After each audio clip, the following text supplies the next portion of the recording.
Hello and welcome to this video. How have My Little Pony Dragons ever been consistent? Just remember this video is not meant for kids and the comments are supposed to be on. YouTube set them off if they're not on. So this video is about the My Little Pony Dragons, where I analyze whether or not they've ever actually had consistency with dragons in their franchises. Because with Gen 5, the Spyro looking Spike thing happened and everyone's mad. I'm pretending it's a alternate universe, so I'm not mad about what they did to poor Spikey's design, because Spike's been in every generation: Gen 3, Gen 3, Gen 1, and, well, not every. Actually, those are all the generations you've seen right there.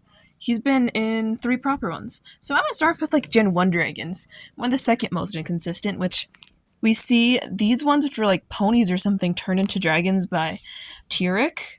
And they are quadrupedal like the G5 dragons for some reason, but then there's Spike in his first version, who is a biped, which doesn't make any sense either.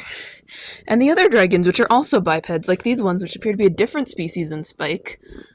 And I'm assuming they have some kind of, dragon lands as well in this universe, although there's never expressly mentioned. And this is Spike, also Gen 1 Spike with his parents. Look how cute they are. I know. There's also one in Gen 1.5, and this is Basil. He's shows up in a fictional story, so he's not canon, but I will mention him. The next category is Gen 2, which this is the only dragon in it. This is a little toy that only has a painted piece of hair, and she doesn't have a name. She showed up in one set, and now that's it for Gen 2. They didn't do any media or movies for it, so, there's not much to say about it. So then there's Gen 3 and Gen 3.5, which we have 2 dragons, as you can see. We have the second version of Spike, who's like a full-grown man who's just a short little dragon in Gen 3. And then there's Gen 3.5, which has this lovely little one. This is Whimsy. She's from Twinkle with Adventure, and the Spike we saw was from Princess Promenade. I watched these as kids, so this is why I remember these 2. But Whimsy is this little lonely dragon in the mountains, and that's really it for G3. Those are the 2 characters we see, and then we move into Gen 4, one of the more packed ones, where we see a bunch of different dragons. So of course we have Spike, our main character, who's a little different than the other dragons, kind of like how they handle that in G5.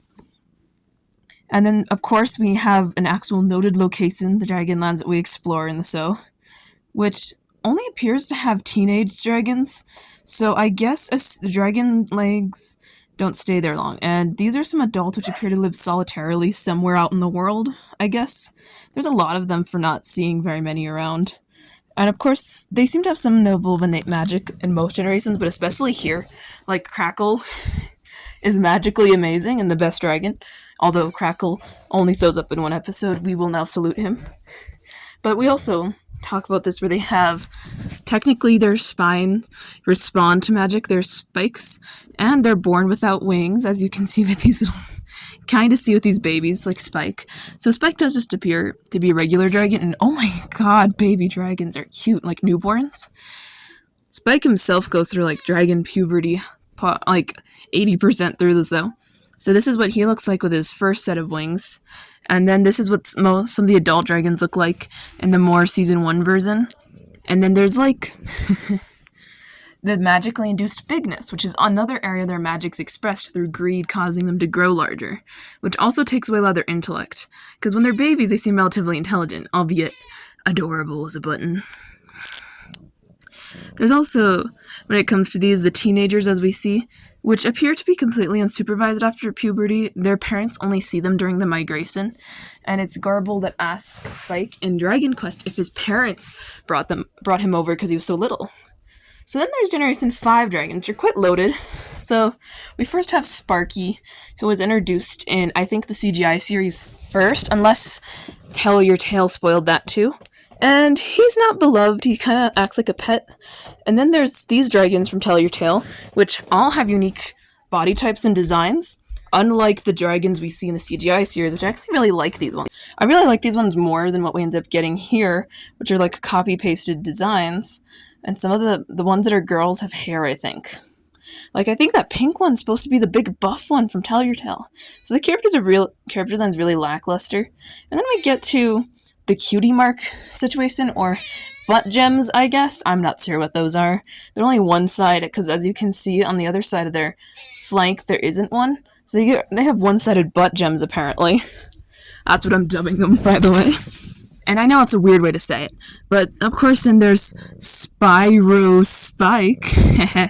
If you get the joke, you get it. Where they redesigned Spike to match all the other dragons because they had no budget. And they went with the same character model they used for girls. And he looks nothing like when we last saw him in Gen 4, like, at all. Which we knew he'd get bigger from here because they have long lifespans or whatever. But these are, like, normal adult dragons and probably closer to what he'd actually look like. If you look at these. And then there's Gen 5 just ignoring everything. Like, look, there's no consistency between any of the character designs in Gen 5. Like, it's worse than Gen 1 for this, because they literally have the same characters that look different in between ones, with a few of them. Like, they forgot. And there's Sparky being the chosen one at the end, which is kind of a spoiler, but I said there'd be spoilers, so you know what I said there. That kind of rounds things up. I know I got a little salty at the end there, but that's because My Little Pony has always had some issues with consistency, as you just saw with those quadrupedal Gen 1 dragons, and then these Gen 1 dragons that are, like, they walk on two legs for some reason. So I wanted to just leave out in the note that Gen 5 would be better in a bubble. I would live with the design there fine. It does not bother me to see the redesigns between generations, but bye.